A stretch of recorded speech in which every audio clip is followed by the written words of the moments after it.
ఈరోజు మనం AP, Telangana civil rules of practice అందులో ఉన్నటువంటి రూల్స్‌లో 238 238 నుంచి అయితే మనం నేర్చుకునే ప్రయత్నం చేద్దాం.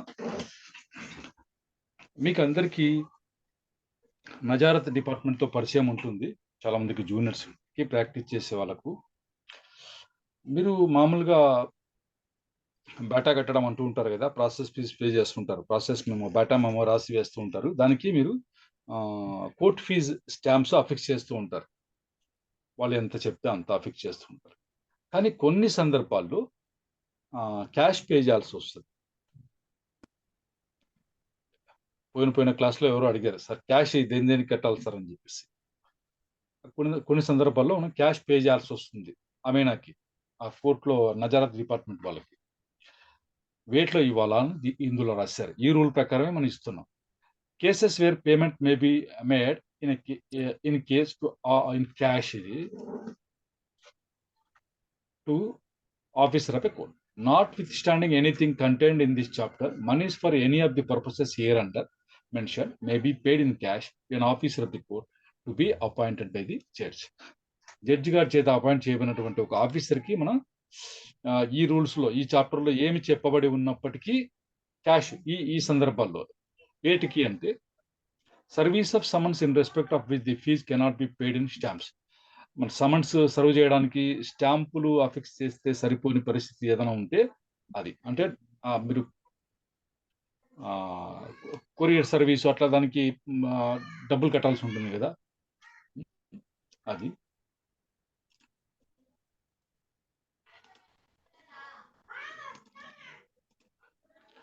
Allowances to witness. మీరు సాక్షులు వచ్చినప్పుడు వాళ్ళకు మీరు అలవెన్స్ కట్టాల్సి ఉంటుంది.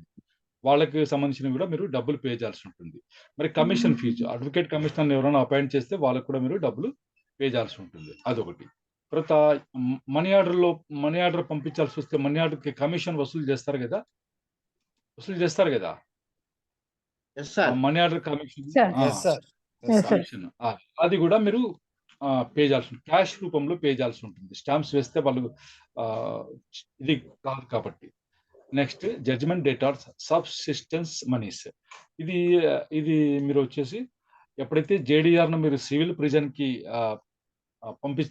పంపిస్తారో అప్పుడు ఆయనకు సరిపడా భత్యం అంటే ఆయన జీవనానికి ఆయన బతకడానికి కావాల్సినటువంటి భోజనం ఖర్చులన్నీ మీరు ఒక నెల ముందుగానే మీరు కోర్టులో క్యాష్ రూపంలో పే చేయాల్సి ఉంటుంది. అలాగే టామ్ చార్జెస్. ఈ టామ్ చార్జెస్ వచ్చేసి అటాచ్మెంట్ బిఫోర్ జడ్జ్మెంట్ అయినప్పుడు మీరు కావాలనుకుంటే ఈ ప్రాపర్టీ కోర్టు ద్వారా అటాచ్ చేశారా హో అని మీరు ఆ టామ్ ద్వారా మీరు డప్పు కొట్టి చెప్తారు కదా! అలా మీరు చేయొచ్చు. ఇంజెక్షన్ ఇచ్చినప్పుడు గాని, లేదా ఏదైనా ప్రాపర్టీ వేలం వేయబడుతుంది అని చెప్పడం కానీ అప్పుడు టామ్ చార్జెస్ అయితే మీరు అతనికి క్యాష్ మాత్రం పే చేయాల్సి ఉంటుంది. Charges for the conveyance of attached property and for feeding attached cattle. ఒకవేళ ఏదైనా మీరు ప్రాపర్టీ అటాచ్మెంట్ చేసి ఉంటారు. మూవబుల్ ప్రాపర్టీని అక్కడి నుంచి మళ్ళీ కోర్టుకు పట్టుకొని వస్తారు. లేదు పశువులు ఉంటాయి కదా! క్యాటిల్, గొర్రెలు, బర్రెలు అవన్నీ ఉంటాయి కదా! అవి కూడా అటాచ్‌మెంట్ చేసే వీలు ఉంటుంది కాబట్టి అవి కూడా మన కోర్టుకు తరలించడానికి కన్వేయన్స్‌కి ఎంత ఖర్చు అవుతుందో అంతా మీరు క్యాష్ రూపంలో పే చేయాల్సి ఉంటుంది. తర్వాత postage and other charges for calling for records for reference or for transmissions of decree to other courts for execution. ఇది కూడా దీనికి సంబంధించి చార్జెస్ కూడా మీరు క్యాష్ రూపంలో పే చేయాల్సి ఉంటుంది. తర్వాత monies representing the values of non judicial stamps for sale certificate when the amount does not exceed ₹5. Monies representing the values of non-judicial stamps for sale certificate when the amount does not exceed ₹5. ₹5 అంటే ₹5 మించినప్పుడు non judicial stamps value వచ్చేసి అప్పుడు కూడా మీరు cash pay చేస్తే సరిపోతుంది. వాళ్ళు దానిపైన ఇచ్చేస్తారు. ఎంగ్రోస్ చేసి ఇస్తారు మీకు sale certificate. Safe custody charges payable under rule 237. 237 rule కింద సేఫ్ కస్టడీ చార్జెస్ అట. సేఫ్ కస్టడీ అంటే నగలు అలాంటివి ఏమైనా ఉంటాయి కదా! అవి జడ్జి గారి దగ్గర ఒక బాక్స్ ఉంటుంది. మీరు గమనించి ఉంటారు. బాక్స్ అనేది సార్‌కి వాళ్ళు ట్రెజరీలో దాచిపెట్టి ఉంటారు. అది ఎప్పుడైనా అవసరం ఉన్నప్పుడు మీకు రిటర్న్ ఆఫ్ ప్రాపర్టీ గాని అవన్నీ క్యాష్ గాని ఇవ్వాల్సి వచ్చినప్పుడు ఆ బాక్స్ వాళ్ళు తీసుకొనొస్తారు. గోల్డ్ ఆర్నమెంట్స్ అయ్యి ఉన్నప్పుడు మీరు అబ్జర్వ్ చేసి ఉంటారేమో. అటెండర్ వెళ్ళి తలపైన పెట్టుకుని తీసుకుని వస్తాడు బాక్స్ ఒకటి. చూసారా ఎప్పుడన్నా? చూశాం సార్. ఆ బాక్స్ అనమాట. ఆ బాక్సుల్లో ఉంచుకోవడానికి సేఫ్టీ చార్జెస్ కూడా మనం పే చేసేటప్పుడు క్యాష్ రూపంలో చేయాలన్నమాట. సరే. Provide that if in the opinion of the said officer, disbursement of the said money is not likely to be made within a month, the procedure prescribed weight rule 225 to 236 అంటే మళ్ళీ ఒకవేళ మీరు కట్టినటువంటి డబ్బులు ఒక నెల లోపల వాడుకోలేదనుకోండి, మీకు వెనక్కి ఇవ్వాలంటే మళ్ళీ మీరు చెక్ పిటిషన్ అంటూ ఫైల్ చేసుకోవాలని ఈ రూల్ చెప్తా ఉంది. అంతే, ఇందులో ఉన్నది అంతే. ఏంటంటే క్యాష్ దేనికి కట్టాలన్నది మీకు రూల్ నంబర్ 238 లో ఉంటుంది. అది చూసుకోండి.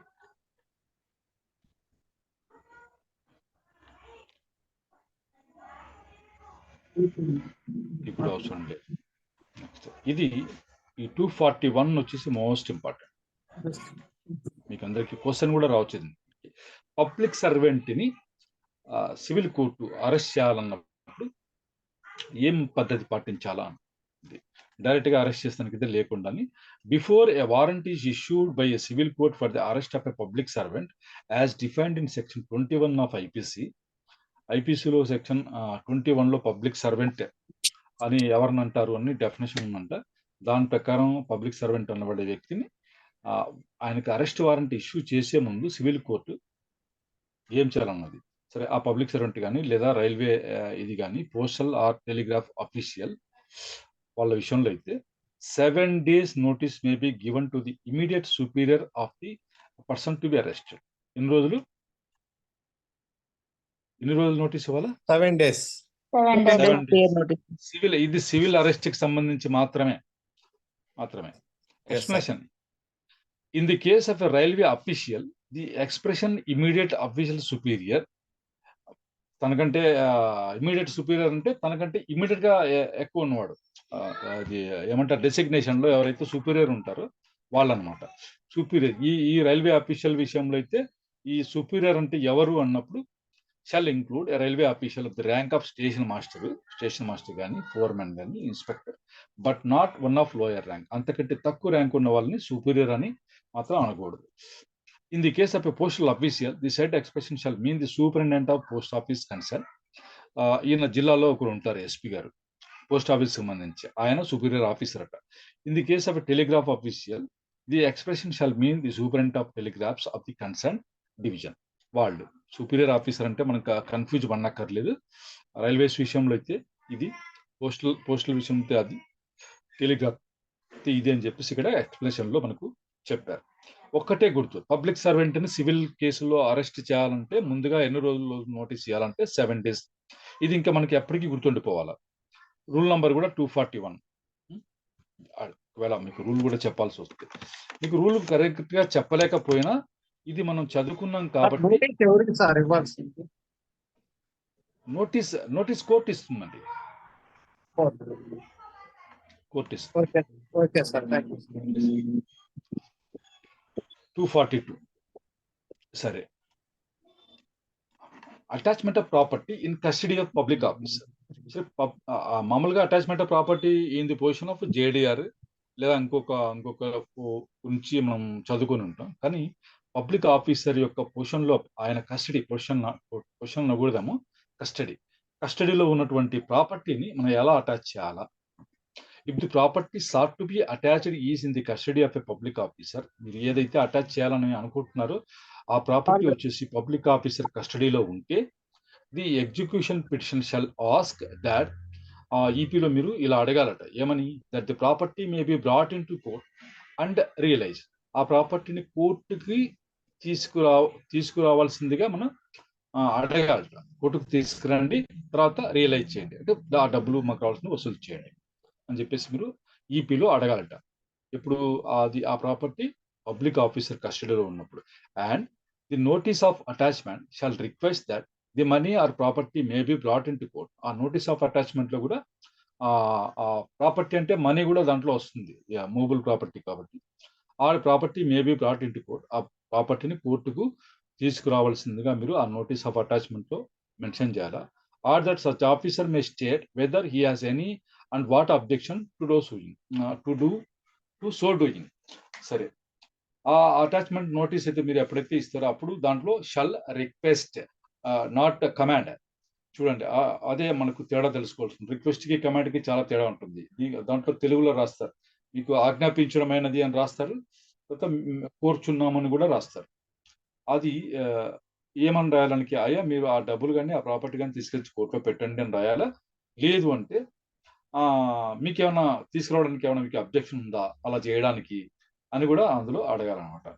If any objection is raised by such officer, ఒకవేళ ఆఫీసర్ ఈ పలానా అబ్జెక్షన్ ఉంది అని అన్నాడనుకోండి, notice may be issued in manner provided by order 27 of the code for issue of summons for the determination of such objection. ఒకవేళ ఆయన objection చెప్తే ఆయన అబ్జెక్షన్ చెప్తున్నది సవ్యమైనదా కాదా అన్నది డిసైడ్ చేయడం కోసం మీరు ఆర్డర్ 27 ఆఫ్ ది కోడ్ కింద సమన్స్ ఆయనకి ఇష్యూ చేయొచ్చు అనమాట. అది సిపిసిలో మనం తర్వాత చూసుకోవచ్చు. నెక్స్ట్ ఇది ఏమన్నారు, పబ్లిక్ ఆఫీసర్ యొక్క కస్టడీలో ఉన్నటువంటి ప్రాపర్టీని మనం అటాచ్ చేయాల్సి వస్తే ఈ పద్ధతి పాటించాలి. అంటే ఆ ఈపీలో మీరు అలా అడగాలి, కోర్టుకు తీసుకురాండే ప్రాపర్టీని కోర్టుకు తీసుకొని వచ్చి ఇక్కడ పెట్టి డబ్బులు వసూలు రియలైజ్ చేయండి మా ఈపీ అమౌంట్ అని అడగాలి ఈపీలో. తర్వాత నోటీస్ ఆఫ్ అటాచ్మెంట్లో వచ్చేసి, అయ్యా మీరు ఆ డబ్బులు కానీ ప్రాపర్టీని కానీ కోర్టు దగ్గరికి తీసుకురండి రిక్వెస్ట్ చేయాలి.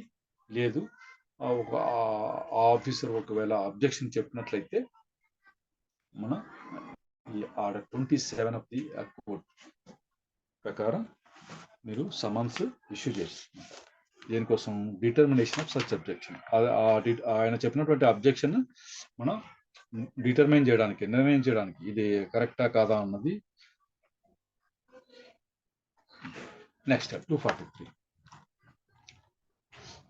Attachment of degree. మీరు మామూలుగా అటాచ్మెంట్ ఆఫ్ ప్రాపర్టీ గురించే వినుంటారు. మోస్ట్ ఆఫ్ అస్ మనలో చాలా మంది అటాచ్మెంట్ ఆఫ్ ప్రాపర్టీ గురించే వినుంటారు. కానీ ఈ అటాచ్మెంట్ ఆఫ్ డిగ్రీ గురించి అయితే చాలా మందికి అవగాహన ఉండదు. అలా చేయొచ్చా, మరి ఎలా? An application for the attachment of a decree shall also pray that the applicant may be at liberty to apply for execution thereof. An application for the attachment of a decree shall also pray that the applicant may be at liberty to apply for execution thereof. చూడండి, ఎప్పుడైతే మీరు attachment of decree కోసం apply చేస్తారో, application పెడతారో, అప్పుడు దాంట్లో మీరు ప్రేయర్లో ఏం రాయాలంటే, ఈ applicant may be at liberty to apply for execution thereof. Attachment చేయండి, దాంతోపాటు ఈ అప్లికెంట్ ఎవరైతే అటాచ్మెంట్ కోసం అప్లై చేస్తున్నారో వాళ్ళకి దాన్ని ఎగ్జిక్యూట్ చేసేటువంటి స్వేచ్ఛను ఇవ్వండి అని చెప్పేసి మీరు అడగచ్చు. If an order of attachment is made, it may be as in form number 63 and 64 of 63 or 64.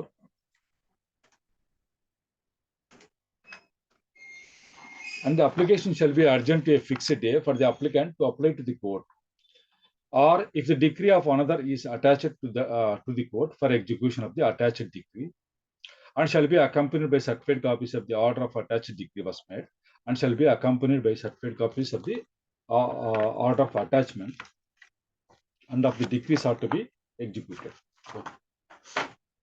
ఇంత చదివితే అర్థం కాలేదనుకోండి, వదిలేయండి. ఏం చేస్తామంటే ఇప్పుడు సార్ అటాచ్మెంట్ ఆఫ్ డిగ్రీ అంటే ఎక్స్ప్లెయిన్ చేస్తారా? నేను చేస్తాను సార్, అదే వస్తున్నాను సార్, ప్లీజ్. ఇప్పుడు ఏ అనే వ్యక్తి కోర్టులో ఒక సూట్ ఫైల్ చేసి ఒక డిగ్రీ అయితే తీసుకున్నాడు. బాగా వినండి, ఏ అనే వ్యక్తి ఎవరిపైనో ఒక ప్రామిసరీ నోట్ కేసు సూట్ వేసేసి అతనికి అగేన్స్ట్ గా డిగ్రీ అయితే తీసుకున్నాడు. ఆ డిగ్రీ ప్రకారం ఏకి డబ్బులు ఎంత రావాల్సిందంటే ఒక 2 లక్షలు డబ్బులు రావాల్సిందని ఆ డిగ్రీలో రాశారు. అర్థమైందా? ఏకి ఫేవర్ గా ఒక డిగ్రీ పాస్ అయింది కోర్టులో. ఆ డిగ్రీ ప్రకారం అతనికి 2 లక్షలు అయితే రావాల్సి ఉంది. అంటే సమ్ ఎక్స్ నుంచి అనుకోండి, ఎక్స్ నుంచి ఆ డిగ్రీ అలాగే ఉంది. ఇప్పుడు నేనున్నాను, నాకు ఏ డబ్బులు ఇవ్వాల్సింది, ఏ డబ్బులు ఇవ్వాల్సింది. మరి ఏ దగ్గర నేను అటాచ్ చేయడానికి ప్రాపర్టీ అయితే ఏది లేదు. కానీ అతను సమ్ ఎక్స్ మీద కేసు వేసి ఒక డిగ్రీ పొందాడు. ఆ డిగ్రీ నుంచి అతనికి 2 లక్షలు రావాల్సిందని నాకు తెలిసింది. అలాంటప్పుడు నేనేం చేస్తాను, సూట్ ఫైల్ చేస్తా. అతని పైన పైన సూట్ ఫైల్ చేసి అడుగుతా కోర్టుని. అయ్యా, అతను ఆల్రెడీ ఎక్స్ అనే సూట్ ఫైల్ చేసి డిగ్రీ పొంది ఉన్నాడు.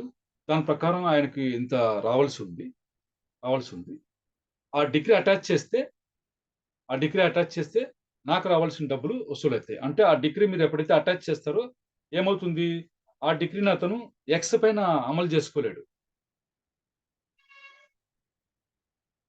అదనమాట. ఆ డిగ్రీ కింద అతనికి రావాల్సిన డబ్బులను మనము అటాచ్మెంట్ చేసినట్లు అవుతుంది.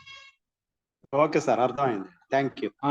ఆ డిగ్రీని అటాచ్ చేసినట్లయితే ఇక్కడే ఆ మాట ఇదే చెప్పారు చూడండి. And application for the attachment of degree, attachment of డిగ్రీకి అడగడమే కాదు, షల్ ఆల్సో ప్రే, అందులో ఖచ్చితంగా ఈ ప్రేయర్ అంటూ ఉండాలి. ఏమని?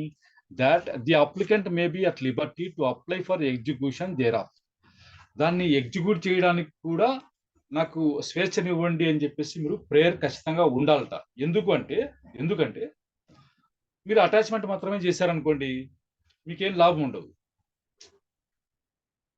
ఒక ప్రాపర్టీని మీరు అటాచ్మెంట్ మనకే చేశారనుకోండి, దాని గురించి మీకు ఇది ఏమంటారు, ఫలం ఏముండదు.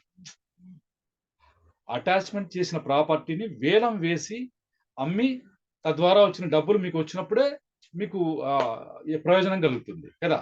అందువల్ల ఏం చెప్తున్నారు, నువ్వు ఎప్పుడైతే అటాచ్మెంట్ ఆఫ్ డిగ్రీకి అడుగుతావో అందులోనే ఈ ప్రేయర్ కూడా పెట్టుకో. ఏమని? Applicant may be at liberty to apply for execution thereof. దాని ఎగ్జిక్యూషన్ కి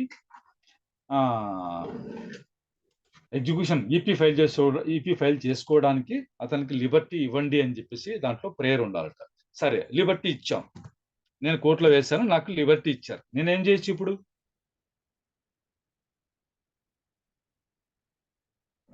సూట్ ఫైల్ చేసి అటాచ్మెంట్ పెడతాను. కాదండి, నేనేం చేయొచ్చు అంటే, నేను ఏదైతే అటాచ్మెంట్ చేశానో ఆ డిగ్రీని అటాచ్మెంట్ చేసుకున్నా కదా, ఆ డిగ్రీని ఎగ్జిక్యూట్ చేయొచ్చు. అంటే ఆ డిగ్రీ పైన ఈపీ ఫైల్ చేసుకోవచ్చు నేను. అట్లా ఎవరిపైన ఫైల్ చేస్తాను అప్పుడు? ఏ పైన? జడ్జ్మెంట్ డేటర్ పైన. జడ్జ్మెంట్ డేటర్ ఎవరు? X1 sir. X. Third person. అవును, అదనమాట. అది అటాచ్మెంట్ ఆఫ్ డిగ్రీ చేసి అలా కూడా రాబట్టుకోవచ్చు. ఇది వేరే కోర్టుకు పంపించినప్పుడు అయితే మామూలుగా మనం ట్రాన్స్మిషన్ అడుగుతాం కదా, ఈ కోర్టు నుంచి ఆ కోర్టుకు ట్రాన్స్మిట్ చేయండి డిగ్రీ అని, అదంతా ఉంటుంది. అది వేరే విషయం.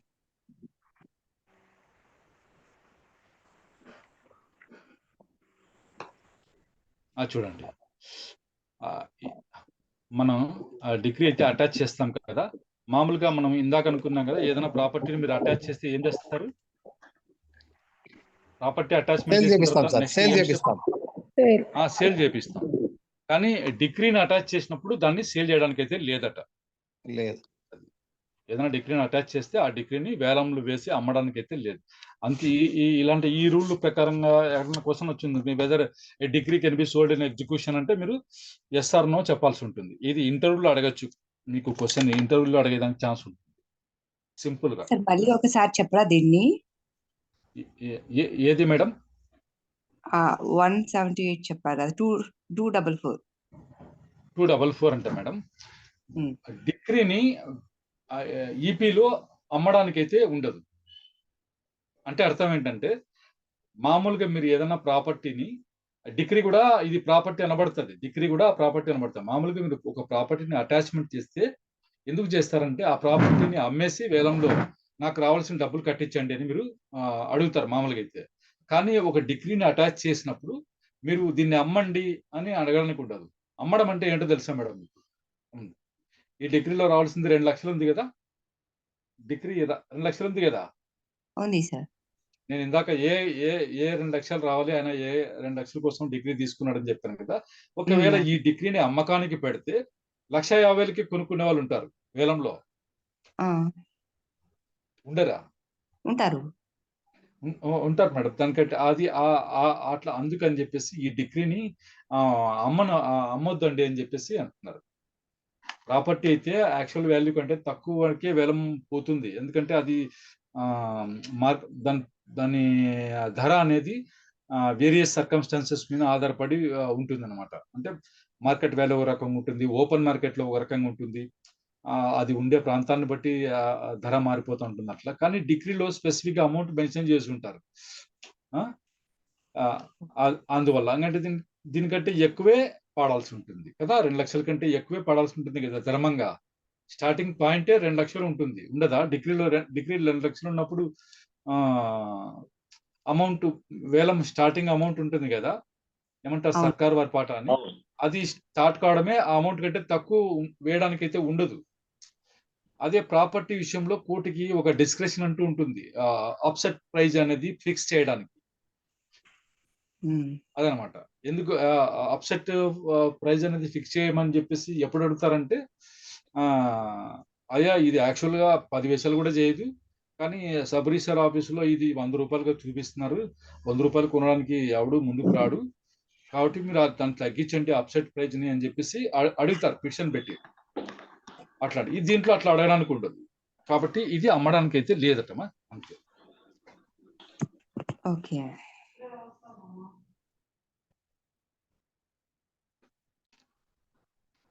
Next 245. Attachment of decree by several decree holders. If a decree is attached by more than one decree holder, ఒకరి కంటే ఎక్కువ డిగ్రీ హోల్డర్స్ ఈ డిగ్రీని అటాచ్ చేశారనుకోండి, liberty to execute the same shall be given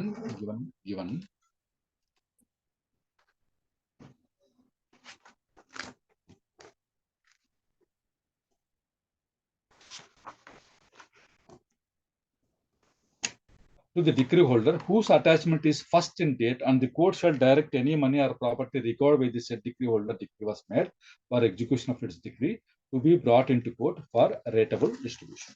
సరే, ఒకరికంటే ఎక్కువ మంది ఆ డిగ్రీని అటాచ్ చేశారనుకోండి. ఇప్పుడు ఏకి సంబంధించిన డిగ్రీ నేను అటాచ్ చేశాను ఫస్ట్, నెక్స్ట్ మీరు చేశారు, నెక్స్ట్ ఇంకొకరు చేశారు. అలా ఎక్కువ మంది చేసినప్పుడు ఫస్ట్ డేట్ ఎవరిది అటాచ్మెంట్ ఉంది వాళ్ళకి అది ప్రిఫరెన్స్ ఇస్తారు. ప్రిఫరెన్స్ ఇచ్చి దాన్ని ఆ డిగ్రీని ఎగ్జిక్యూట్ చేసేందుకు ఛాన్స్ ఇస్తారు. వాళ్ళకి ఇచ్చేసి ఆ ఎగ్జిక్యూట్ చేయంగా వచ్చిన డబ్బులు ఏదైతే ఉన్నాయో, మనీ ఆర్ ప్రాపర్టీ, తీసుకుని వచ్చి ఎక్కడ పెట్టాలంటున్నారు?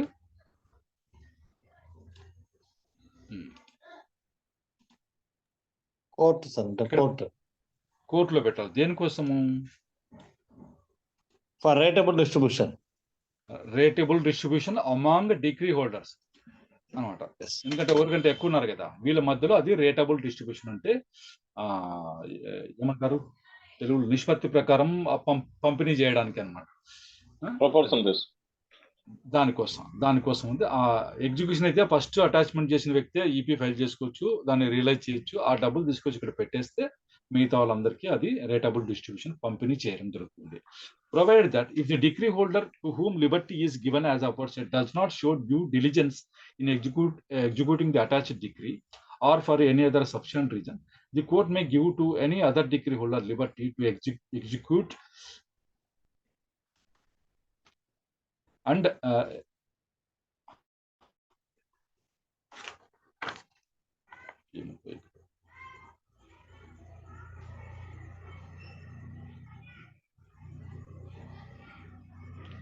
execute the attached decree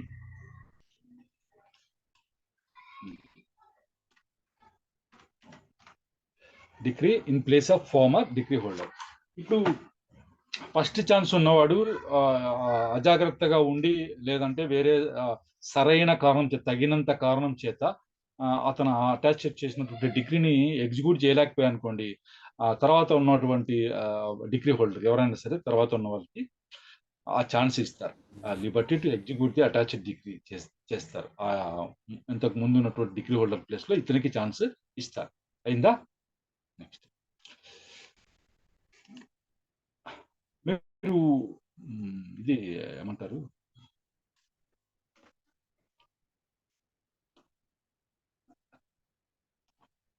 claim to attached property 246.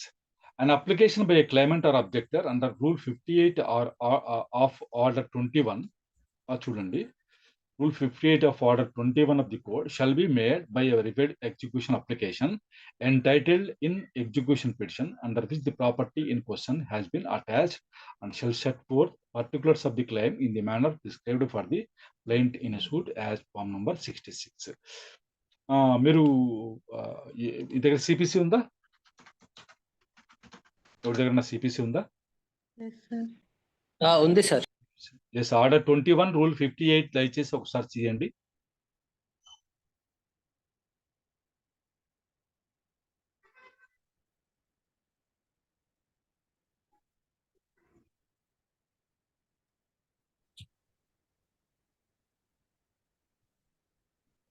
Adjudication of claims to or Yes. objections to attachment of property. Sir ఏమన్నారు సార్? Order 21 Rule 58 sir. అవునండి, అవును, చదవండి. Adjudication of claims to or objections to attachment of property. Yes, అక్కడ ఆగండి sir, ఇంకోసారి బాగా చదవండి. Adjudication of claims to or objections to attachment of property. సరే, ఇప్పుడు మీరు నాకు ఒక ప్రాపర్టీ మార్ట్గేజ్ పెట్టారు. మీరు సపోజ్ మీ పేరేమో, ఇప్పుడు చదివిన వాళ్ళ పేరేమో, ఒక ప్రాపర్టీ మార్ట్గేజ్ పెట్టారు. మార్ట్గేజ్ పెడితే మీరు ఎంతకి డబ్బులు ఇవ్వకపోతే నేను కోర్టులో అయితే సూట్ ఫైల్ చేశాను, డిగ్రీ కూడా పాస్ అయిపోయింది. తర్వాత నేను మీ పైన ఈపీ ఫైల్ చేశాను ఆ ప్రాపర్టీ అమ్మకానికి అని చెప్పేసి ఇది చేశాను. చేస్తే అప్పుడు మీ తమ్ముడు, ఇంకొక ఫ్యామిలీ మెంబరు ఎవరు వచ్చేసి ఈ ప్రాపర్టీలో నాకు కూడా షేర్ ఉంది అని చెప్పేసి వచ్చి పిటిషన్ ఫైల్ చేస్తారు. దేని కింద ఫైల్ చేస్తారు? Claim petition sir. దేని కింద?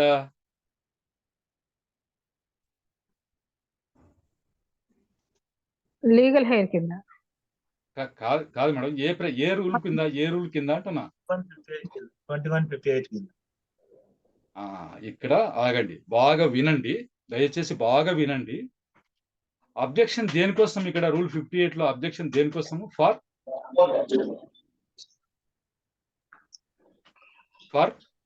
పార్టీషన్ కాదు, ఫార్ అన్న తర్వాత ఏముంది వర్డ్ అంటున్నా? అక్కడ ఆగండి, దయచేసి ఆగండి, డిస్టర్బెన్స్ చేయదండి ప్లీజ్, డిస్టర్బెన్స్ చేయదండి ప్లీజ్, మ్యూట్ చేసుకోరా ప్లీజ్. ఇక్కడ ఈ ఆర్డర్ 21 బాగా గమనించండి, ఇక్కడే మీరు మిస్టేక్, ఇది పొరపాటు పడేది ఇట్లా చోటే. మీరు ఆర్డర్ 21 రూల్ 58 ఆఫ్ సిపిసి దేనికి గురించి చెప్తుందంటే, you can make an objection for attachment of property మటుకే. అంటే ఏదైనా ప్రాపర్టీని అటాచ్మెంట్ చేయడానికి మీకు అబ్జెక్షన్ ఈ రూల్ కింద చెప్పగలుగుతారు, తప్పితే మార్టిగేజ్ చేసిన ప్రాపర్టీకి మీరు అబ్జెక్షన్ చెప్పలేరు. అర్థమైందా?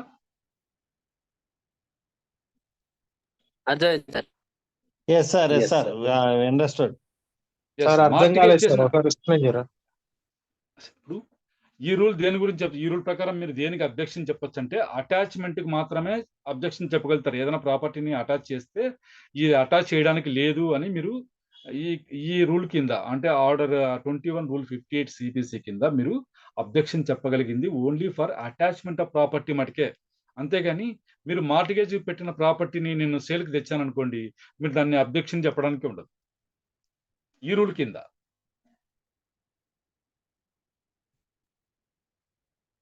సార్ ఒకేసారి మార్టిగేజ్ అటాచ్ రెండు చేయొచ్చా సార్ ఒక ప్రాపర్టీ మీద? మార్టిగేజ్ ఉన్న ప్రాపర్టీని అటాచ్మెంట్ చేసే అవసరమే ఉండదు సార్. ఎందుకంటే at the time of mortgage లోనే మనం ప్రాపర్టీ అటాచ్ చేసి ఉంటాం సార్. అంటే వేరే అటాచ్ చేయడం కాదు. మార్టిగేజ్ సూట్ లో ప్రిలిమ్ డిగ్రీ, ఫైనల్ డిగ్రీ రెండు ఉంటాయి. మామూలుగా అయితే మీరు ఆ ప్రిలిమ్ డిగ్రీలో ఏం చేస్తారంటే, ఈ మార్టిగేజ్ పెట్టిన ప్రాపర్టీని ఫస్ట్ వానికి ఛాన్స్ ఇస్తారు, ఒక 6 నెలల లోపల ఈ సూట్ అమౌంట్ కట్టేసి, లేదు అంటే లిబర్టీ ఇస్తారు. ఎవరికి? డిగ్రీ హోల్డర్కి, అంటే సూట్ ఫైల్ చేసిన వ్యక్తికి ఇస్తారు. అయ్యా 6 నెలలు ఆగు, అతను డబ్బులు కట్టకపోతే నువ్వు ఫైనల్ డిగ్రీకి అప్లై చేయి. దేనికోసం? Sale of the mortgage property. నీకు ఆయకం పెట్టారు కదా, ఆ ప్రాపర్టీని అమ్మకానికి వేలంలో అమ్మకం కోసము నీ డబ్బులు రాబట్టుకునే దానికోసం ఫైనల్ డిగ్రీ కోసం అప్లై చేయని ఆడు చెప్పింటారు తప్పితే ఇంకా మళ్ళీ అటాచ్మెంట్ చేసే క్వశ్చన్ ఉండదు. మార్టిగేజ్ అంటేనే ఆల్రెడీ మీ స్వాధీనంలో ఉన్నట్లు. మామూలుగా at the time of mortgage deed start చేసేటప్పటికే మనకు వచ్చేసి ఉంటుంది. ఎందుకంటే మీకు ఆ లోన్ కి కొలాటరల్ సెక్యూరిటీగానే మీకు అది ప్రాపర్టీ పెట్టుకుంటారు ఆయన. లేకపోతే మేము మార్టిగేజ్ ఎందుకంటాం దాన్ని. ఆ తనఖా పెట్టడం అంటే అర్థం ఏంటంటే ఒకవేళ నువ్వు డబ్బులు కట్టలేకపోతే ఈ ప్రాపర్టీ నువ్వు అమ్ముకోవచ్చు అని దాంట్లో ఉంటుంది అనమాట. అలా కాబట్టి మీరు ఆర్డర్ 21 రూల్ 58 సిపిసిలో you can make an objection only for attachment of property but not mortgage property. Mortgage ప్రాపర్టీకి మీరు అబ్జెక్షన్ చెప్పడానికి ఉండదు. ఆ తేడా మీరు గమనించండి. క్లెయిమ్ పిటిషన్స్ ఫైల్ చేయకూడదు మార్టిగేజ్ ప్రాపర్టీస్ కి. ఇది క్లెయిమ్ పిటిషన్ కాదు మేడం, అబ్జెక్షన్. ఇది మళ్ళా క్లెయిమ్ కూడా దీంట్లో ఉంటుంది. అబ్జెక్షనా క్లెయిమా రెండు ఉంటాయి దీంట్లో. సార్ వేరే వాళ్ళు మార్టిగేజ్ చేస్తున్న ప్రాపర్టీ అంటే ఐ మీన్ ఆల్రెడీ వేరే మళ్ళీ ఇలా ఆఖరిలో చూద్దాం ప్లీజ్, ఆఖరిలో చూద్దాము. ఇది నేను చెప్తున్నది అయితే ఇది ఆఖరిలో చూద్దాం ప్లీజ్.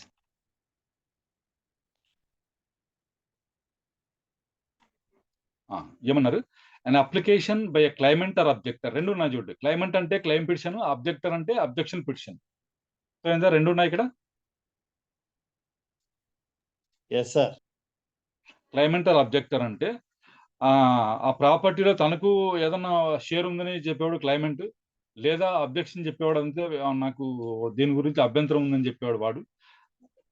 రెండు రకాలుగా ఉంటుంది. ఏ రకంగా చేయాలంట? Shall be made by a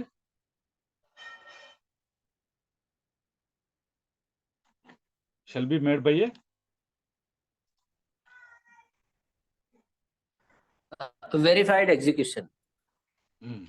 verified execution application. Entitled అంటే కాస్ట్ టైటిల్ రాయడం. టైటిల్ ఉండాలి, ఇలా ఉండాలి. ఏమని? Entitle in execution petition. ఈపీలో ఏమైతే కాస్ట్ టైటిల్ రాసి ఉంటారో ఆ కాస్ట్ టైటిల్ దాంట్లో ఉండాలి. ఆ ఈపీ కింద ఏదైతే under which the property in question has been attached, ఏదైతే ఈ ఈపీలో ఏదైతే ప్రాపర్టీ అటాచ్మెంట్ చేశారో ఆ ఈపీకి సంబంధించిన కాస్ట్ టైటిల్ ఏదైతే ఉందో అదే కాస్ట్ టైటిల్ ఈ వెరిఫైడ్ ఎగ్జిక్యూషన్ అప్లికేషన్ లో కూడా ఉండాలట. మన క్లెయిమ్ పిటిషన్ వేస్తే ఊరికి అఫిడవిట్ పిటిషన్ కాదు, వెరిఫైడ్ ఎగ్జిక్యూషన్ అప్లికేషన్ అంట ఇది. అర్థమైందా? And shall set fourth particulars of the claim in the manner prescribed for the ప్లెయింట్. ప్లెయింట్ ఎలా ఉంటుందో అలాగే మీరు ఆ పర్టికులర్స్ అన్ని, ఆ వివరాలన్నీ ఇవ్వాలట. చూద్దామా క్లెయిమ్ పిటిషన్ ఎలా ఉంటుందో? చూద్దాం సార్. ఎస్.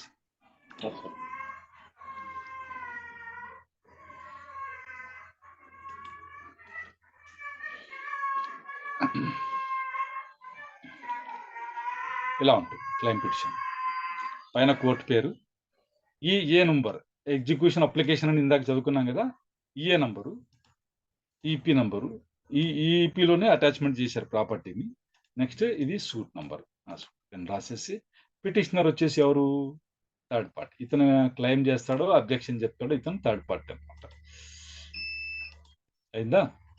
మళ్ళీ వీళ్ళు రెస్పాండెంట్స్ ఎవరెవరిని చేర్చాలి అంటే ఆ సూట్లో డిగ్రీ హోల్డర్ని, ఆ సూట్లో జేడీఆర్ని ఇద్దరు సమాధానం చెప్పాల్సిందే. కాబట్టి వాళ్ళని రెస్పాండెంట్స్ గా చేర్స్తాం. మరి ఇలా రాస్తాం, petition filed and order 21 rule 58 of CPC and 151 కూడా ఎందుకైనా మంచిదని చెప్పేసి రాస్తాం. రాసేసి మనం సూట్ లో రాస్తామా ప్లెయింటిఫ్,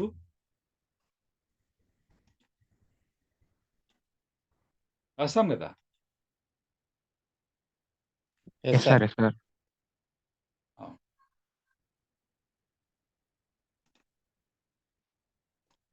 ప్లెయింటిఫ్ వివరాలు రాస్తాం. అలాగే డిఫెండెంట్ అనే చోట మనం ఇది రాసేస్తాం. మనం అడ్రస్ ఫర్ సర్వీస్ ఎలాగ ప్లెయింట్ లో రాసి ఉంటాం కదా, అలా ప్లెయింట్ ఎలా ఉంటుందో అచ్చం అలాగే రాసేసి మనం మన క్లెయిమ్ ఏంటో కోర్టుకి చెప్పాలి. ఇలా రాయాలి. ఈ షేప్ లో ఉంటుంది. మనం ఈ కోర్ట్ ఫీజు ఎంత కట్టాలంటే ఇది నోట్ చేసుకోండి. ఎవరన్నా ఉంటే కనిపిస్తుందా?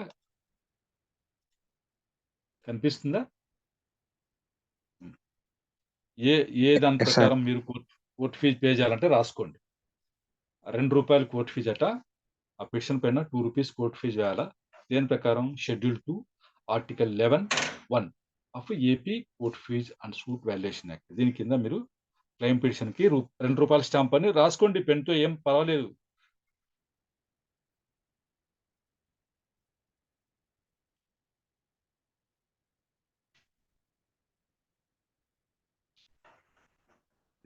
ప్రేయర్ అయితే ఎలా ఉంటుంది, అయ్యా మీరు అటాచ్మెంట్ చేశారు, దాన్ని రేస్ చేయండి, దాన్ని పక్కన పెట్టేసేయండి అని చెప్పేసి అడగాల ప్రేయర్లో. సూట్లో ఎలా అడుగుతామో అలా అడిగి మరి కాస్ట్ ఆఫ్ ది పిటిషన్ కూడా అడగాల. లిస్ట్ ఆఫ్ డాక్యుమెంట్స్, మీకు మీ క్లెయిమ్కి సపోర్ట్గా ఏమైనా డాక్యుమెంట్స్ ఉంటే మీరు అవన్నీ లిస్ట్ ఆఫ్ డాక్యుమెంట్స్ ఇలా ఫైల్ చేసేసి ఇచ్చేసేసి ఇక్కడ ఉంటారు. ఏముంది దీన్ని, ఇదేమన్నారు, ఇదేమన్నారు, వెరిఫికేషన్. ఆ వెరిఫికేషన్ ఉంది కాబట్టి దాన్ని వెరిఫైడ్ పిటిషన్ అంటారు. అయిందా? సింపుల్ గా అంతే. వెరిఫైడ్ పిటిషన్ లో ఏముండాలంటే వెరిఫికేషన్ ఉండాలా. ఇది క్లెయిమ్ పిటిషన్. సార్ మళ్ళీ ఆఖరిలో చూద్దాం sir, please please. Sir, the question is verified petition is verified by whom అనేది question. Is a petitioner. Petitioner ఎవరు ఫైల్ చేస్తారో పిటిషన్ వాళ్ళు సార్. అంతే.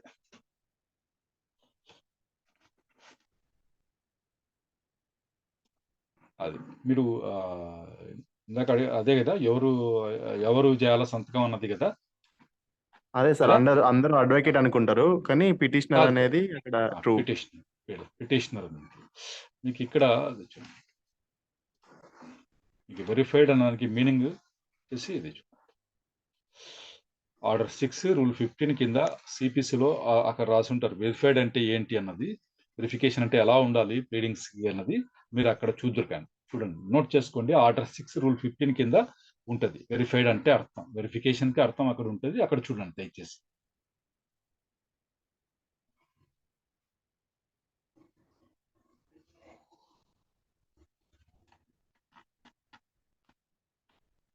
ఎక్కడున్నాం మనం?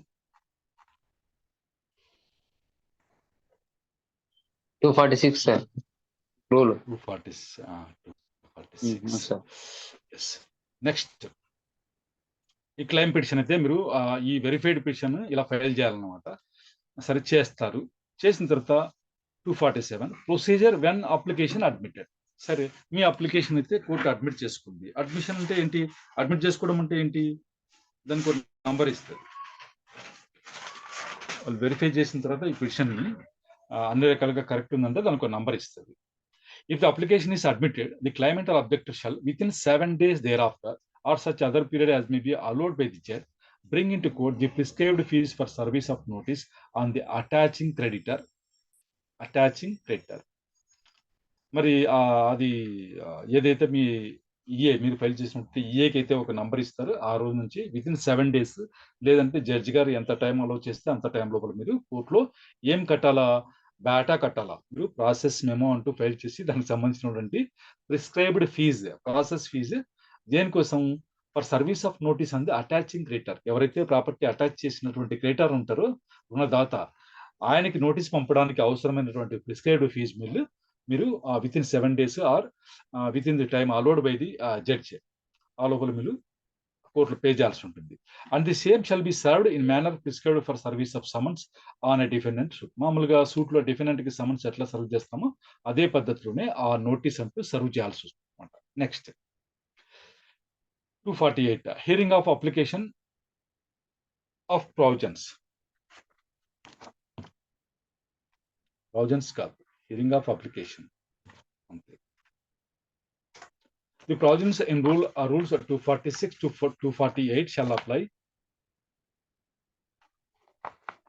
At the hearing of the application, the court shall record the evidence and mark all exhibits admitted in evidence.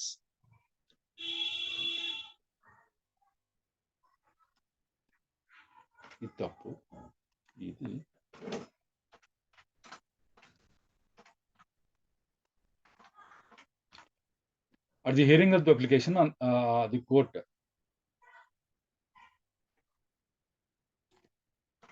the court shall record the evidence and mark all exhibits admitted in the evidence and shall draw up its order thereon. ఒకవేళ ఇదైతే ఎవరైతే claim చేస్తారు కదా, నాకు claim ఉంది అని చెప్పేసి ఆయన వస్తారు, లేదా నాకు అబ్జెక్షన్ ఉందని చెప్పేసి వేసి ఉంటాడు కదా. సరే, వాళ్ళు వేసిన దానికి వీళ్ళు కూడా కౌంటర్ ఫైల్ చేస్తారు. అది ఆ తర్వాత రెండు కలిపి వింటాది కోర్టు ఆ హియరింగ్ టైంలో. The hearing of the application the court shall record the evidence. అంటే ఖచ్చితంగా మీరు చూడండి, ఎప్పుడైనా సరే షల్ అని ఉంటే అది మ్యాండేటరీ అనమాట. అది ఒకటి గుర్తు పెట్టుకోండి. షల్ అన్న చోట మ్యాండేటరీ, మే అన్న చోట చేయొచ్చు చేయకపోవచ్చు అన్నది. ఇప్పుడు the court shall record evidence అంటే ఖచ్చితంగా ఎవిడెన్స్ రికార్డ్ చేసి తీరాలా.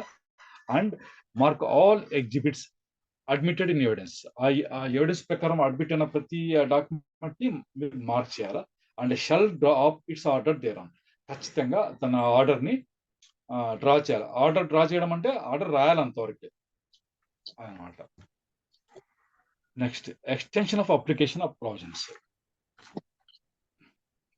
The provisions in rule 246, 248 shall apply so far as they may be to application under 21, rules 97 and 100 of the code.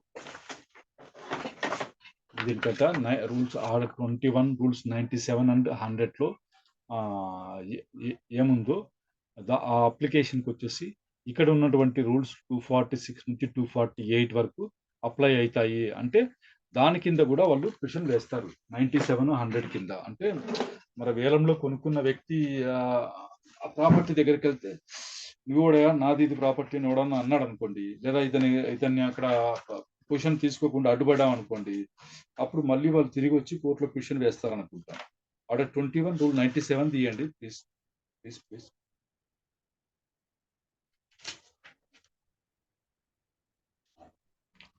నేను చెప్తాను సింపుల్ గా. దాంట్లో ఏముందంటే, resistance or obstruction to possession of immovable property where the holder of a degree for the possession of immovable property or the purchaser of any such property sold in execution of degree. ఆడు వేరంలో కొనుక్కున్నవాడు కానీ, లేదా suit లో degree పొంది ఆ property position కోసం ఎవరికైతే హక్కు ఇస్తుంది కోర్టు, వాడు కానీ ఆ ప్రాపర్టీ దగ్గరికి వెళ్తే రెసిస్ట్ చేశారనుకోండి, అంటే అడ్డుకున్నారనుకోండి, వీళ్ళు మళ్ళీ వచ్చి వాడితో గొడవ పడకుండా మళ్ళీ వచ్చి ఆ విషయం కోర్టులో చెప్తూ ఒక పిటిషన్ వేస్తారు. ఆ పిటిషన్ కానీ, లేదా 100 ఏముందంటే, order to be pass upon application complaining of disposition. సరే, ఆల్రెడీ నువ్వు ఉన్న దాంట్లోంచి ఎవరన్నా నేను వెళ్ళగొట్టారనుకోండి, అప్పుడు కూడా నువ్వు కోర్టుకు వచ్చి కంప్లైంట్ చేయొచ్చు. దానిపైన కూడా విచారణ జరుగుతుంది. దానికి సంబంధించిన rules 97 and 100 of the court order 21 కింద ఫైల్ చేసిన అప్లికేషన్ విచారించే విషయంలో కూడా ఇవే రూల్స్ వర్తిస్తాయి. 246, 248 అంటే ఎవిడెన్స్ ఖచ్చితంగా రికార్డ్ చేయాలా, డాక్యుమెంట్స్ ఖచ్చితంగా మార్క్ చేయాలా. తర్వాత వచ్చేసి నోటీసు, అవతల వాళ్ళకి అటాచింగ్ క్రెడిటార్కి నోటీస్ ఇవ్వాలా. అది చూడండి, అది కూడా ఆ పిటిషన్ అయితే ఇట్లా ఒరిజినల్ పిటిషనే ఉండాలి. వెరిఫైడ్ ఎగ్జిక్యూషన్ అప్లికేషనే ఉండాలా. ఈ 246 నుంచి ఈ రూల్సే వర్తిస్తాయి దీనిలకు కూడా అని అర్థం. అంటే ఆర్డర్ 21, రూల్ 58కి వెరిఫైడ్ పిటిషనే ఉండాలి. ఆర్డర్ 21, రూల్ 97కి 100కి దానికి కూడా వెరిఫైడ్ పిటిషన్ ఉండాలి అనే అర్థం. Next 250, realization of attached debts by the appointment receiver.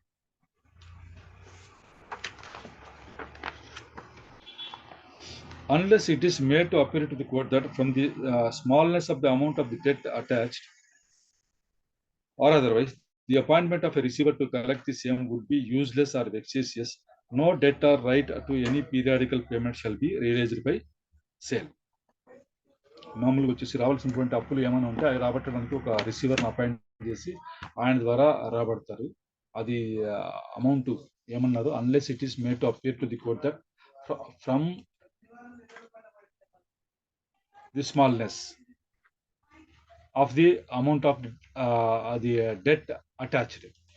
ఇది నీకు రావాల్సిన డెట్ అటాచ్ చేసామనుకోండి, అది చాలా తక్కువ ఉన్నప్పుడు or otherwise the appointment of receiver to collect the same would be useless or vexatious. మామూలుగా చాలా తక్కువ అమౌంట్ ఉన్నప్పుడు దానికి ఒక రిసీవర్ని అపాయింట్ చేసి చేయడం యూజ్లెస్ లేదా వెక్సేషియస్ అని అనుకుంటే, వెక్సేషియస్ అని కాదు ఇది, అనుకుంటే తప్ప మామూలుగా దాన్ని ఆ డెట్ ని అమ్మకూడదు. అది అమ్మడం ద్వారా రిలైజ్ చేయకూడదు. అంటే డెట్ ని అమ్మడం ఏంటి అని మీకు డౌట్ రావచ్చు. డెట్ ని అమ్మడం అంటే డౌట్ రావచ్చు. సరే, ఇందాక మనం అటాచ్మెంట్ ఆఫ్ డిగ్రీ గురించి అయితే మాట్లాడుకున్నాం కదా. అటాచ్మెంట్ ఆఫ్ డిగ్రీ అంటే ఆల్రెడీ ఆ వ్యక్తి డిగ్రీ పొంది ఉంటాడు. ఇది మటుకు డెట్ అంటే అర్థం ఏంటంటే, నేను ఇప్పుడు సపోజ్ సేమ్ ఏనే ఉన్నాడు, నేను ఉన్నా. ఏ వచ్చేసి మన ఇందాక మాట్లాడినారు కదా అశోక ఆయన, సరే. ఏ వచ్చేసి అశోక్ దగ్గర నుంచి ఒక 2 lakhs రావాల్సి ఉంది ఏకి. అర్థమైందా? పలకండి ఎవరన్నా. Yes sir. Okay sir. A అనే వ్యక్తికి బి అనే వ్యక్తి నుంచి 2 లక్షలు రావాల్సి ఉంది. అంటే డెట్, అది రావాల్సిన డెట్ అయితే ఉంది. ఆ విషయం మనకు తెలిసింది. మనకు ఏ అయితే బాకీ ఉన్నాడు, నాకు బాకీ ఉన్నాడు. నేను కోర్టులో సూట్ ఫైల్ చేసి అతనికి ఏకి బి నుంచి రావాల్సిన బాకీని అంటే డెట్ ని అటాచ్ చేస్తా. దానికి కూడా అవకాశం ఉంటుంది. సిపిసిలో వస్తుంది, అది మనం చూద్దాం తర్వాత. ఎగ్జిక్యూషన్ సపరేట్ ఉంది కదా, ఆర్డర్ 21 చాలా పెద్దది, 106 రూల్స్ ఉంటాయి దాంట్లో. అది క్షుణ్ణంగా చదువుకున్నప్పుడు మనం మంచి అడ్వకేట్ అయ్యే ఇది ఉంటుంది. అది మళ్ళీ చూద్దాం. ఇప్పుడు నేను చెప్పాను కదా, ఏకి బి నుంచి రావాల్సినటువంటి మొత్తాన్ని, ఆ బాకీని నేను అటాచ్మెంట్ చేస్తాను. దాన్ని అటాచ్మెంట్ ఆఫ్ డెట్ అంటారు. అది అప్పుడు నేనేం చేస్తాను, అటాచ్మెంట్ చేసి ఆ డబ్బులు అతని దగ్గర నుంచి నేను వసూలు చేసుకుంటా. అయ్యా నువ్వు ఏకి ఇవ్వద్దు, నాకు ఇవ్వాలని చెప్పేసి నేను ఈపీ ఫైల్ చేసుకుంటాను అనమాట. చేసుకుని ఆ డబ్బులు నేను రాబట్టుకుంటా. అట్లాంటిది అట్లా అటాచ్ చేసినప్పుడు ఏదైతే మొత్తం ఉందో అది చాలా చిన్నదిగా ఉంది, దానికి అపాయింట్మెంట్ ఆఫ్ రిసీవర్ అవసరం లేదు అన్నప్పుడు మాత్రమే దాన్ని సేల్ ద్వారా రియలైజ్ చేసుకోవాలట. సరే, ఒకవేళ రిసీవర్ అపాయింట్ చేస్తే, if A receiver appointed, he shall be empowered to sue in the name of the judgment debtor and to grant receipts for any monies or property recovered by him, and the order appointing him may be in the form prescribed by paragraph 7 of form number 5 of appendix 3. ఇది form లో చూసుకుంటే last లో ఉంటుంది form. దాని ప్రకారంగా అతని appointment అంటూ ఉండాలన్నమాట.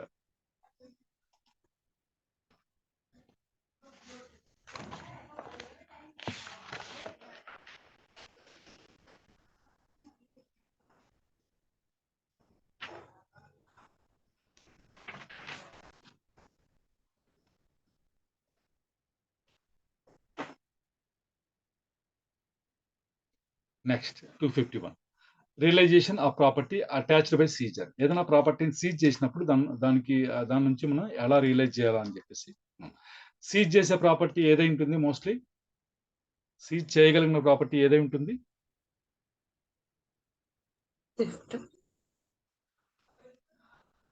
మూవబుల్ ప్రాపర్టీ ఉంటుంది. సీజ్ చేయగలిగింది మూవబుల్ ప్రాపర్టీ.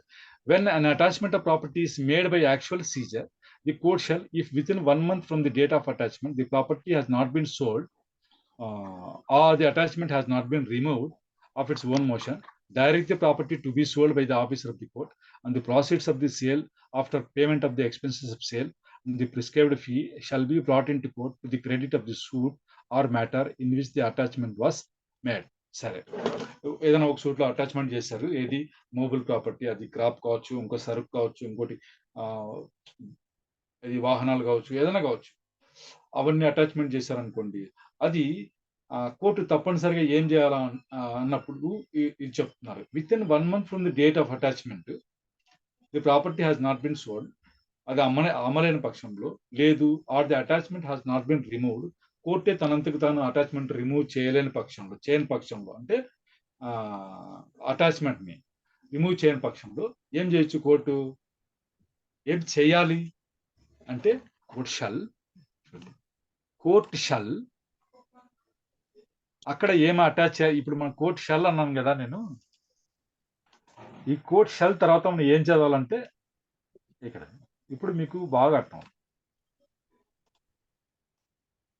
ఏం చేయాలంటే కోర్ట్ షల్ డైరెక్ట్, దీనికి ఇది మీరు అటాచ్ చేసుకొని చదువుకున్నప్పుడు అది చదవంగా ఒక పద్ధతి అంటూ ఉంటుంది, దానికి కూడా అర్థం చేసుకోండి. ఏం చేయొచ్చు అంటే, the court shall direct the property to be sold by the officer of the court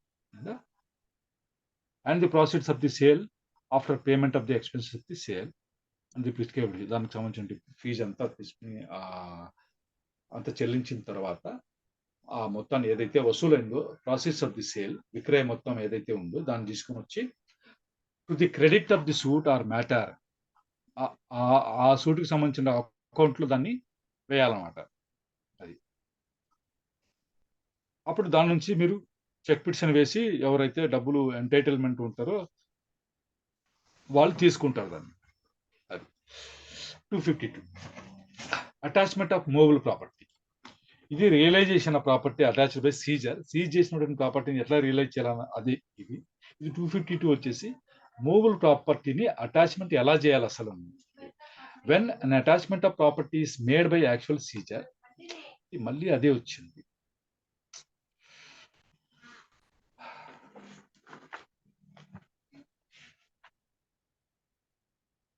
నేను చదువుతాను, ఇది మిస్టేక్ ఉంది.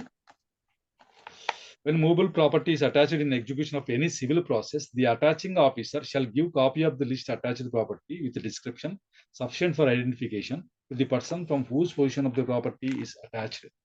Or if he is not present, then to any adult male member of the family of such person who is present, or if none is present, shall affix it on the outer door of the house of such person, and shall note on the list dispatched or brought to the court which issued the process the mode in which the copy of the list has been delivered or affixed. ఒకవేళ actual seizure వల్ల ఏదైనా ప్రాపర్టీని మీరు attach చేస్తే officer ఏం చేయాలంటే list prepare చేసి list of attached property with description ఉండాలి. Description sufficient for identification. ఇప్పుడు సఫిషియంట్ ఫర్ ఐడెంటిఫికేషన్ అని ఎలా అంటున్నానంటే, సపోజ్ ఒక బీరువాను వాళ్ళు సీజ్ చేశారనుకోండి, మీరు రాయాలన్నమాట. డిస్క్రిప్షన్ ఐడెంటిఫై చేయడానికి కావాల్సినటువంటి డిస్క్రిప్షన్ ఏమని నేను ఎగ్జాంపుల్ చెప్తాను. బ్లూ రంగులో అంటే నీలం రంగులో 5 అడుగులు ఎత్తు ఉన్న బీరువా అంటే అది సఫిషియంట్ టు ఐడెంటిఫై. సరిపోతుందా? Okay sir. అలా చేయాలన్నమాట. అలా రాయాలి డీటెయిల్గా. టీవీ అటాచ్ చేసాం అనుకుంటాని టీవీ సోనీ టీవీయా శాంసంగ్ టీవీయా, అది 32 ఇంచెస్ 43నా స్మార్ట్ టీవీనా మామూలుగా, అలా దాన్ని ఐడెంటిఫై చేసేదానికి వీలు ఉన్నంత వరకు డిస్క్రిప్షన్ రాయాలా ఒక లిస్ట్ లాగా. ఆ లిస్ట్ అయితే ఎవరి నుంచి నువ్వు సీజ్ చేస్తున్నావో ఆ ప్రాపర్టీ వాడికి అయితే ఒక కాపీ ఇచ్చేయాలా. వాళ్ళు లేడనుకోండి, వాళ్ళు లేకపోతే అడల్ట్ మేల్ మెంబర్ ఎవరన్నా ఫ్యామిలీలో ఉంటే ఆయనకు ఆఫ్ చెప్పాలా. ఆయన కూడా లేరనుకోండి, అప్పుడు ఆ ఇంటి యొక్క అవుటర్ డోర్కి అంటే బయట వాకిలి ఇది ఉంటుంది కదా, దానికైతే అంటించేసి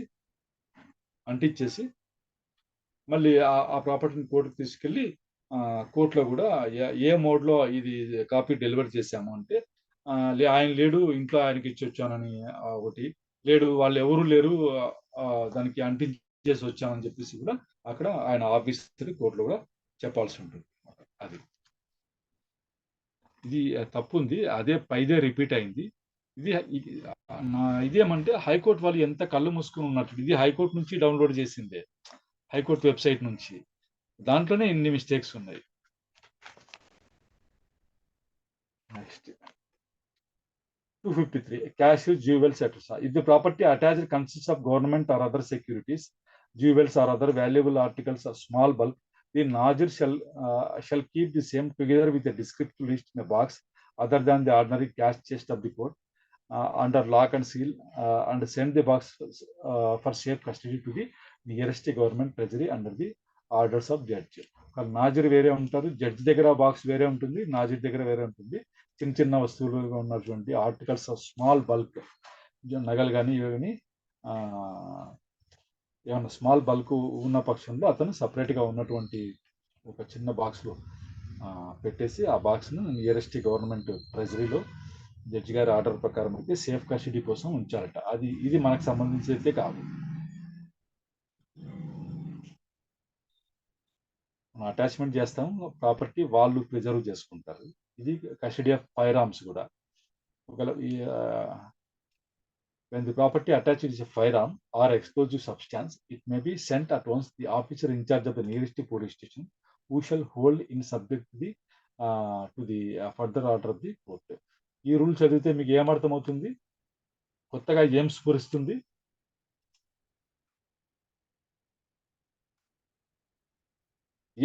ఏమి తోస్తుంది మీకు? ఒక్కరు పలకరు. ఈ రూల్ చూస్తే ఏమనిపిస్తా ఉంది మీకు? గన్నులు పిస్టల్స్, ఎక్స్ప్లోజివ్ సబ్స్టాన్స్ కూడా మనము ఏం చేయొచ్చు?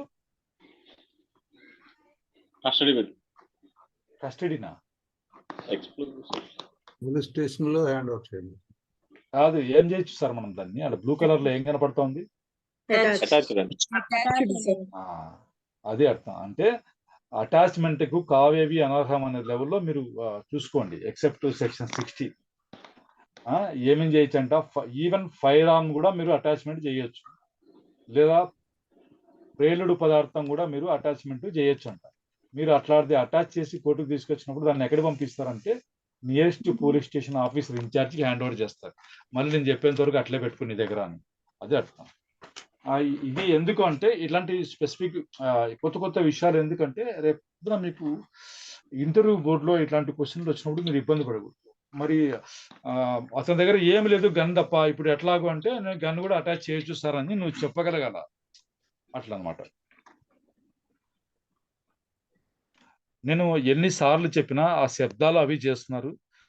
మీకు పుణ్యం ఉంటుంది, దయచేసి ప్లీజ్ వీడియో కూడా ఆఫ్ చేయండి.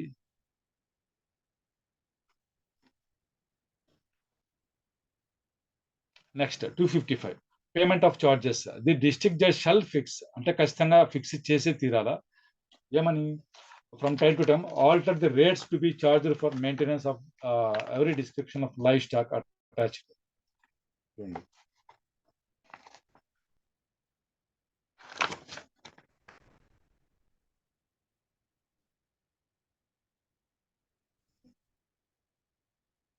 Description of livestock attached by the several courts in its district with reference to regions and local conditions.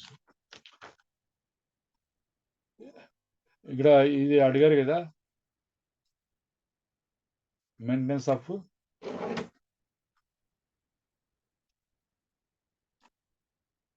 దీనికి అర్థం ఏంటి?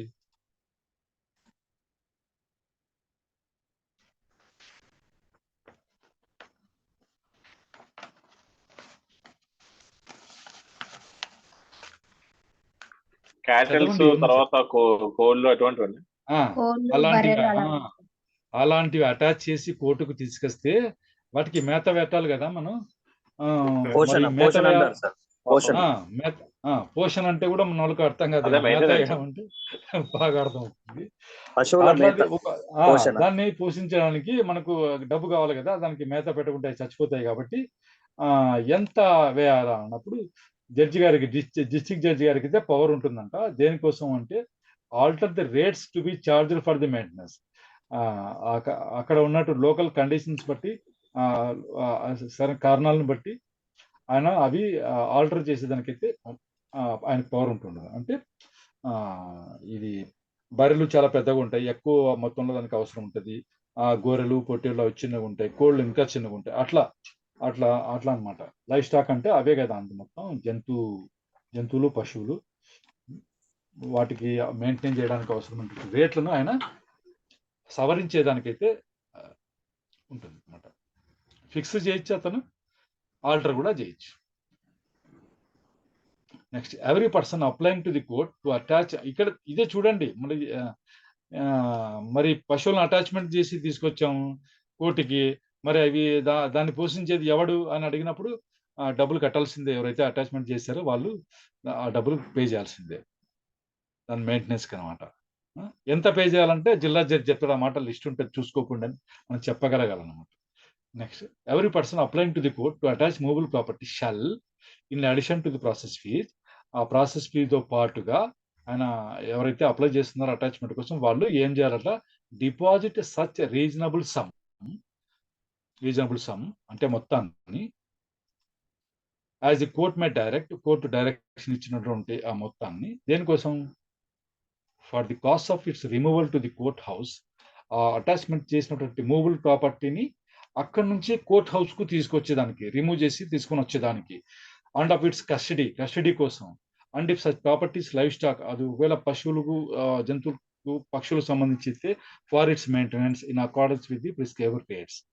ఆ మొత్తం అంతా ఇల్లు ముందే అతనితో కట్టించుకుంటారు. ఎవరితో?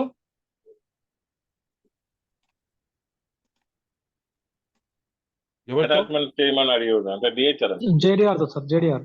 అదే జేడిఆర్ గారు చూడండి పైన, every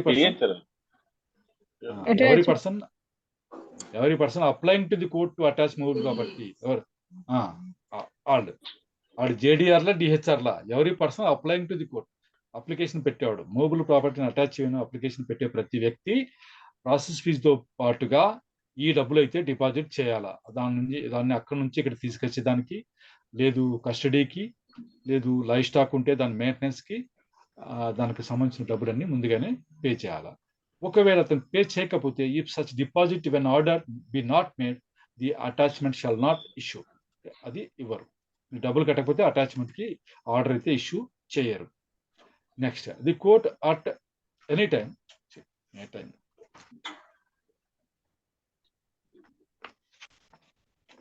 during the pendency of an attachment, direct the decree holder to pay into court within a specified time such additional sum as may be necessary to cover the cost for attachment, transport, maintenance, and custody of property, and if such payment is not made within the time prescribed, may withdraw the attachment. సరే, ఈ attachment పెండెన్సీలో ఉందనుకోండి, ఆ మధ్యలో ఎప్పుడన్నా అవసరం అన్నప్పుడు to cover the cost for attachment, ట్రాన్స్పోర్ట్కి, మెయింటెనెన్స్కి, కస్టడీకి, ఇదైతే ఏమైతే అవసరమైతే ఖర్చులు, ఇవన్నీ ఈ కాస్ట్లన్నీ necessary to cover the cost అని చెప్పేసి అనుకుంటే, ఏదైతే అవసరమైతే అవి పే చేయండి అని చెప్పేసి ఎవరిని అడగచ్చు?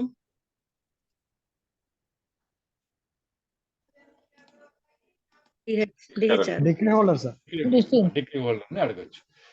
అది అతను డబ్బులు ఇతని టైం లోపల కట్టలేదు అనుకోండి, అప్పుడు ఏం చేయొచ్చు? కోర్టు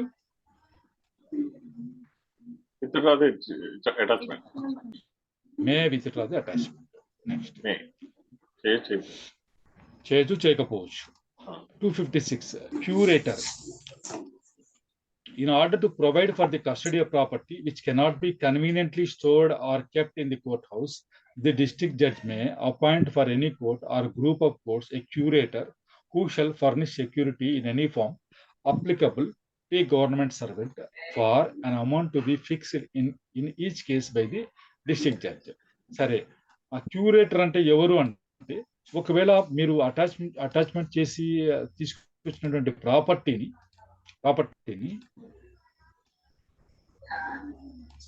ఈ పరిస్థితుల్లో ఏం పరిస్థితి అది? Which cannot be conveniently stored or kept in the courthouse. Court house లో కన్వీనియంట్ గా స్టోర్ చేయడానికి కానీ ఉంచుకోవడానికి కానీ